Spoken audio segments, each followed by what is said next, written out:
Жол активтері сапасының ұлттық орталығының Шымкент қаласы бойынша филиалы мегаполис аумағындағы барлық автомобиль жолдары мен құрылыс материалдарының сапасын қадағалайтын негізгі техникалық мекеме.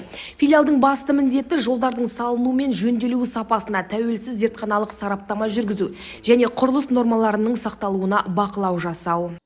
Ұлттық сапа орталығының негізгі міндеттері бұл ведомстволық сараптама жұмыстары, инструменталды тексеру жұмыстары және материалдарды сынақтан өткізу жұмыстары.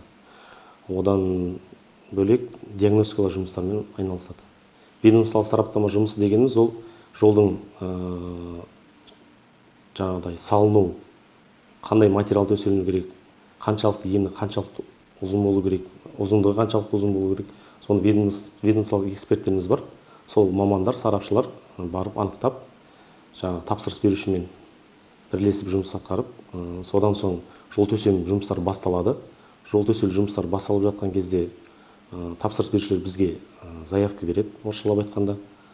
Заявка беріп, сол заявка барысында біздер инструменталдар жұмыстар атқарамыз. Ол дегеніміз керін сынамаларын іріктеу, асфальт сынамаларын іріктеу, топырақ сынамаларын және де әртүрлі жол құрылыс материалдарын іріктеумен айналысады. Қазіргі таңда орталық зертханасы қаладағы жол құрылысы, қайта құру және орташа жөндеу жұмыстарына тұрақты мониторинг жүргізіп келеді. Мамандар асфальттың тығыздығы мен құрамы, температуралық режимі, қабатының қалыңдығы, қиыршық тас пен битум сапасы сияқты негізгі көрсеткіштерді толық зертханалық тексеруден өткізеді. Бұл туралы филиал директорының міндетін уақытша атқарушы Ермек Намазов мәлімдеді.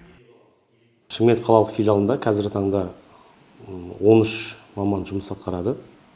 Оның негізгі жұмысшылар инженерлер және зертханашылар. Екі бөлімнен тұрады. Инженерлер материалдарды іріктеп алып келеді, зертхана мамандары осы зертханада сынақ жұмыстарын атқарады. Басты мәселе бұл жерде ең басты тексеретін материалымыз ол асфальт болып табылады. Барлық сынамалар заманауи мобильді және стационарлық зертханаларда талданады. Жаңартылған материалдық техникалық база жол сапасындағы ақауларды ерте анықтап, мердігерлерге кемшіліктерді дер кезінде түзетуге мүмкіндік береді. Зертхана ішінде арнайы орнатылған жеке камералар өлшемдердің дәлдігін анықтап, кедергілерсіз жұмыс істеуге жағдай жасайды. Біздің саламызда да осы Шымкент қаласының жолдарында да көптеген кемшіліктер, ақаулар орын алып жатты. Оны уақытылы түзету жұмыстары атқарылып жатты. Нақты айтқанда 2025 жылдың басынан бастап осы қараша айына дейін бізде 47 кемшіліктер анықталды. Ол жол барысындағы кемшіліктер. Оның қазір таңда 30-дан астамы түзетулер болып жойылды. Биылғы жылдың өзінде Шымкент қаласы бойынша бір қатар жол учаскесінен сынама алынып, асфальт сапасына қатысты ескертулер енгізілген. Нәтижесінде мердігер компанияларға қайта төсеу, нығайту немесе анықталған кемшіліктерді жою бойынша міндеттелді. Техникалық талаптарды бұзған мекемелерге тиісті шаралар қолданылады.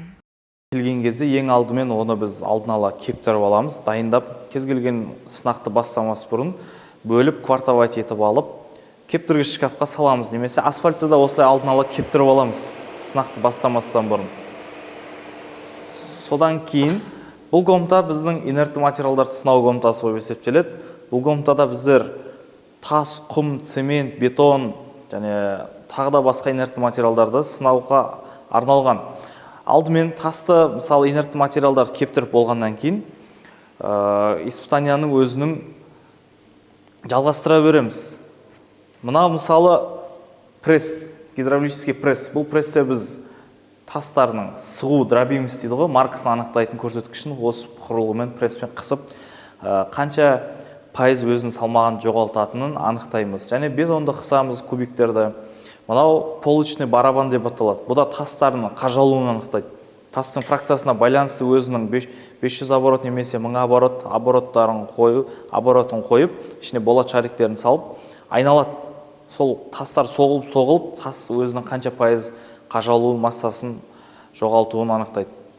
Атқарылған жұмыстар Шымкенттегі жолдың ұзақ мерзімді, қауіпсіз әрі сапалы болуын қамтамасыз етуге бағытталған маңызды қадам. Ұлдархан Олиханқызы, Тұрар Рахым, Сақ ақпараты.